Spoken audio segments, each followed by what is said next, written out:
just one big story, isn't it?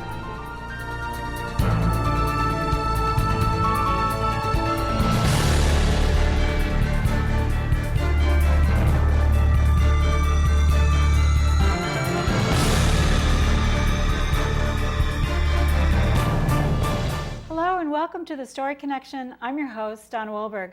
Well, everyone has a story, and today we've invited an extraordinary woman who has worn many hats. So many, in fact, we chose to do a two-part series. She's served in the military, worked as an educator, is a community activist, a wife, mother, grandmother, and an award-winning science fiction novel author. Whew! Today we will be discussing the bill she presented to legislation on elder abuse. I'd like you to meet Phyllis Kalbach. Hello, how are you today? I am so happy to have you on the show. My goodness, that's a laundry list, a mile long. Yes, and I'd like to start off telling you about my father. He was diagnosed with dementia. He was almost 90 years old. My brother, my sister, and I, we were trying to take care of him, and he was very difficult to take care of. Mm-hmm. He was tough, and he was independent, and he did not want anybody taking care of him, but we were trying our best to take care of him.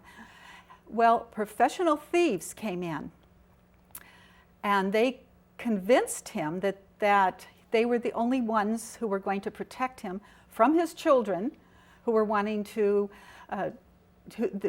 lock him up and steal all of his money. Oh my goodness. So my brother, my sister, and I, and my husband, we went to the police, we went to social services, we went to the hospital, we went to the banks, and absolutely nobody would help us. Oh my goodness. Absolutely nobody. Wow. And these people money was disappearing out of his bank account, mm-hmm. and they said, well, now you know your children are stealing this money. And so the strange thing is that they all knew that this was happening, but they said, no, we can't help you, there's nothing we can do to help you. And the old lady told me, this professional thief, it was her daughter, her granddaughter, it was a family who did this for a living. Oh my God. So my father was not the only one that mm-hmm. they were doing this to. And she said, now Phyllis, you really don't understand. I'm taking everything he's got. Absolutely everything. There's nothing you can do about it. And she was right. Oh my goodness. Yes, we would go to the Veterans Hospital, and they would get up in our faces and say, you've got to do something with him. He has dementia, you're his family. And I said, great, are you going to help us? No, we're not, no. Is it because nobody wanted to get involved, or they didn't know what to do? What was the deal? The deal is that the laws on undue influence were written back in the Middle Ages, mm-hmm. and they were updated about in the 1700s. And then we have a modern definition of undue influence that was written about a year ago, and it was put in our health and safety, for California anyway, mm-hmm. in our health and safety laws, and it was put in our civil laws. It was not put in our criminal codes. Okay. So the way it stands today, and we had no idea that this is how it was, that crimes against the elderly is primarily civil. Go see a lawyer. Okay. So these professional thieves, I will go back a little bit. We went to the courts to get help, mm-hmm. and the courts assigned him an attorney. Okay. So we were so excited. Yes, we're going to get help. Did not happen. She helped the thieves. She took money from him. They took him to Tennessee, stole absolutely everything he owned, transferred all of his money into all of his property into their name, took him out and threw him in the street. Oh my goodness. And then it's heartbreaking. Then later he died. Oh. And then we started getting calls from his creditors. And because not only did they steal everything, they charged up all of his bills, everything. And so what we needed was new laws. Mm-hmm. So I wrote some 3 proposals for legislative proposals. And I got the interest of Senator Cooley in Rancho Cordova, because that is where my father was living at the time. And actually several other legislators across the state. And also I started talking to people, and I found out that this is happening all over the entire country. Yes, there's Everywhere. so much of it going on. And the thing is that our culture is that as older people, we live by ourselves.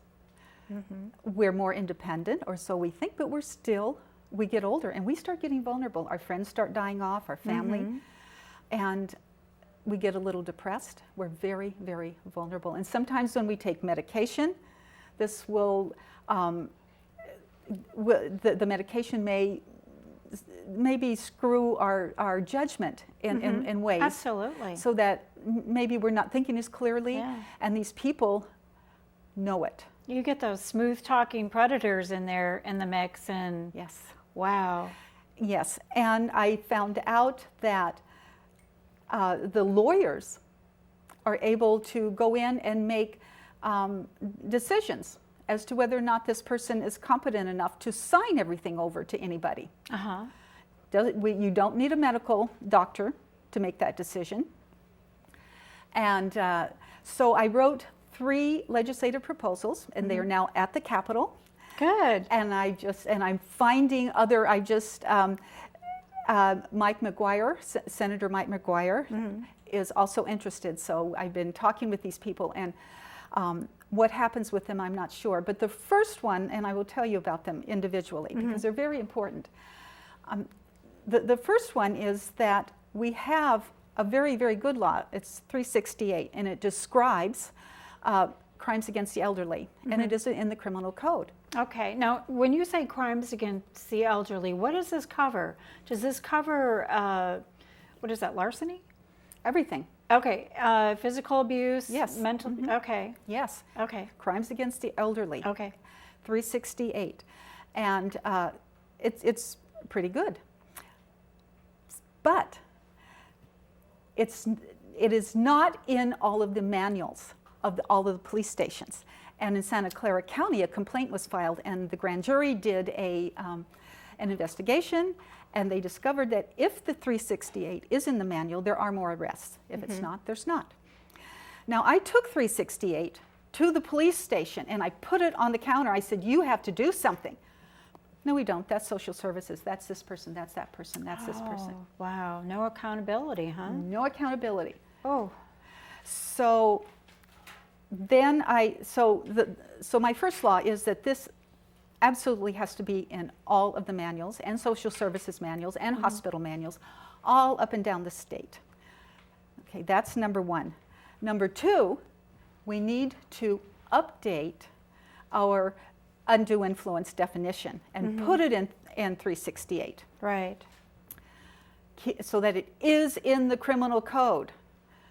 And the next one it's going to be a little more difficult because it's each one of these is taking it more away from the civil and putting it into the criminal. Okay. And lawyers, police officers are not allowed to make any kind of medical decisions, and they are.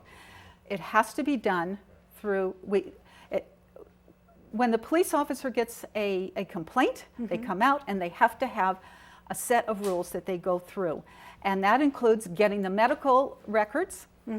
That means having doctors, more, not just one, but 3 doctors make the decision. And you need to interview the families and do a real investigation. And that way we're going to be getting more arrests. We tried to get his medical records, so we couldn't even go to court. We went to and the police said, oh yeah, well, go get the medical records, I'll arrest him then. He needs to get the medical records, not the families, not the untrained families. Right, it has to be, because you can't just walk in and get medical records. It has to either be subpoenaed or The police officers have the right to, we Okay. subpoenaed them. We went to the courts, they told Uh-huh. us what to do. The Veterans Hospital refused to turn them over to us, which was not legal, but they Oh. did it anyway. Yeah. And so, because this is what no, we don't have to turn them over. There is a clause in the HIPAA laws that says that these things have to be turned over for police officers. So that would be included in that part of the law. In the investigation, the police officers will get these medical records. A real investigation would be made. These people will be arrested because the laws are there. Everybody's shifting it around. Yeah. And part of that is because the lawyers, it's all in their ballgame. Oh boy. And I tell people, if you have a 40-year-old man and an 80-year-old man, if someone comes and puts a gun on them, takes them down, steals everything they own, takes them out and throws them in the street, the police come, they'll help the 40-year-old man, the 80-year-old man, you have to go see a lawyer. And Oh my goodness. the first thing the lawyer says to you is, how much are you worth? How much are you worth? How much are you willing to lose? And I have talked to people.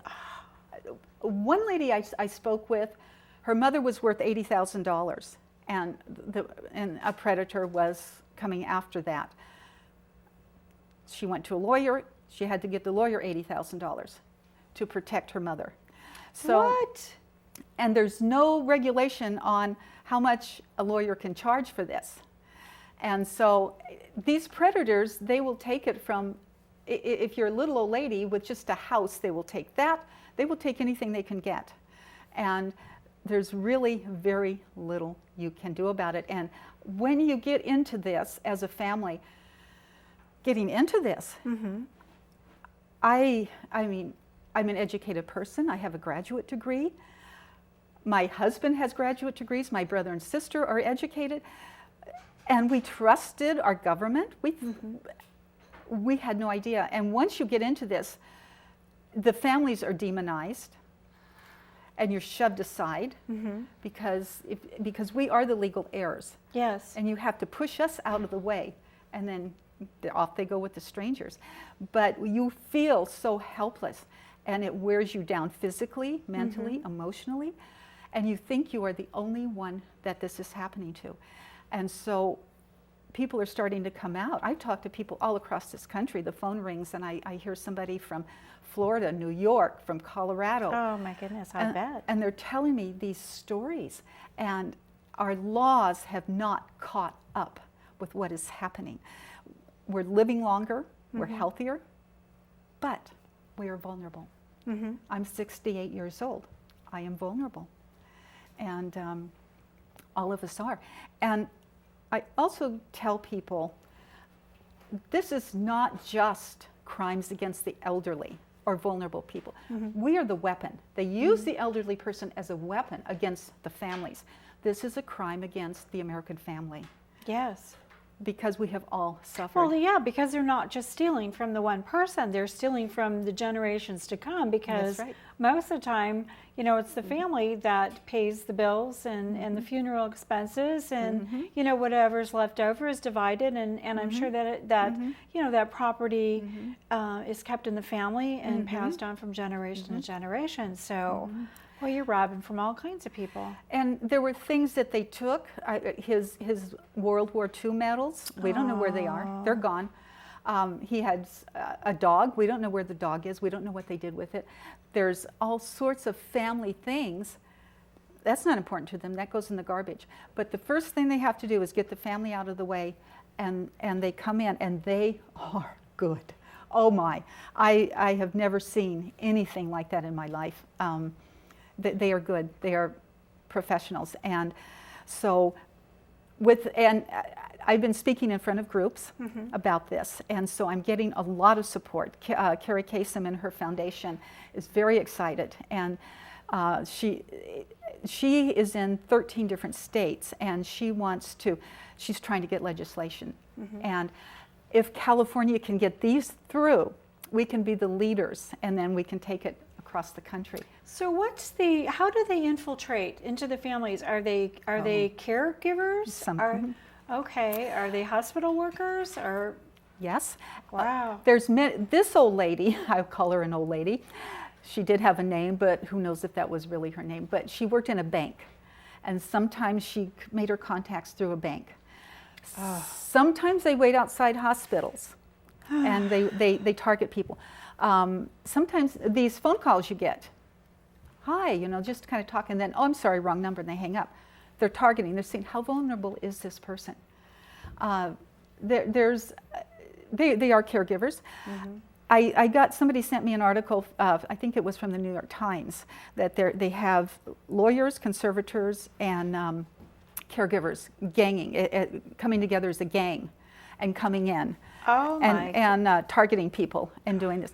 There's a tremendous amount of wealth. There's almost, over the next few decades, we're going to pass close to $1 trillion from the baby boomers to the next generations. These people are there to take it. We have accumulated, the baby boomers have accumulated a fair amount of wealth. Right. Even if That's because we saved. Yeah, and even if it's a house. Yeah. Even if it's a small house and there's a widow on Social Security or a pension, or we have accumulated quite a bit of wealth, and it's like walking through a strawberry field. These people, they can just walk through and pick whatever they want, and it is absolutely chilling. And at the beginning, I said the most frightening thing is that everybody knew what was happening. The lawyer knew that these people were criminals. The police knew. Nobody would come forward and help. Oh. Nobody. Absolutely nobody. That's disheartening. Yeah. Totally disheartening. Yes. And there is this myth out there. Well, the family, 90% of all fraud comes from the family. There's absolutely no statistics on that. Zero. And so if you can demonize the family and get the elderly person to say, hey, do you know that they're doing, then, or another trick is to get the brothers and sisters fighting against each other or disagreeing on something. They did not do that with us. We stayed together. And so they ended up having to take him completely away. And I was at a meeting the other day, and I was speaking in front of a group of people, and again, I know this man, he's disappeared, we don't know where he is, and so it's, everywhere you go, you're going to hear a story. So I'm hoping that right now these are proposals, they're at the Capitol, and they're being looked at. So the next step is to be written up into bills. Okay. And so whether or not they do that, we don't know. Well, I hope for everybody's sake that this happens. I mean, there's got to be something that can be done. That's just crazy. And exactly, they asked me, Phyllis, what do you want to accomplish from this? And I said, I want to change our culture. I want to change how we look at our elderly people and undue influence. Very interesting, I was speaking in front of a group of people who were professionals in the field. And I told a little story, and one woman, she said, oh, no, you have to watch your language. And I said, what do you mean? And she said, you said he was taken. He wasn't taken, he went on his own free will. And everybody jumped her and said, no, he was taken. And so we have to change the way we look at things, the way, our culture, and this undue influence. Well, there, you mentioned before too that fraud happens, within the family yes, as well. Yes, it does. But there's a fine line between that. But still, there should be protection against that as well. Absolutely. And these laws will protect. Doesn't matter who you are. Right. If somebody goes to the police and files a report, the police comes. Let me tell you what the police said to me. Two different officers at two different times, and this is what I was getting. There's nothing wrong with your father. I talked to him. He's perfectly normal. And I said, then why did the Veterans Hospital diagnose him with severe dementia? Oh, well, I guess he might have had it then, but I guess he's gotten over it. So no arrests were made. Another police officer said to me, there's nothing wrong with your father. Why, there's even somebody coming to take him to lunch. And I said, Who's that? Who's taking my father to lunch? A lady? Who? Well, her name's Marilyn Monroe. She's coming to take him to lunch. And I said, Marilyn Monroe was an actress. She is dead. Now, who is taking him to lunch? Oh, well, Exactly. So this is what I'm getting. The police officer needs to come out and open up an investigation. Mm-hmm.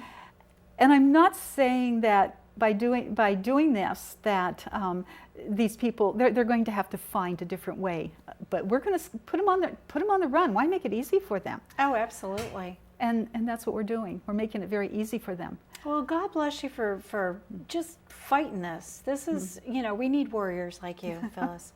And you know what? We're into our 5-minute time limit here. So why don't you tell everybody how they can get in touch to talk about if they want to know more about the legislation or if they want to know more about your gorgeous book that we're going to get to before we leave the show.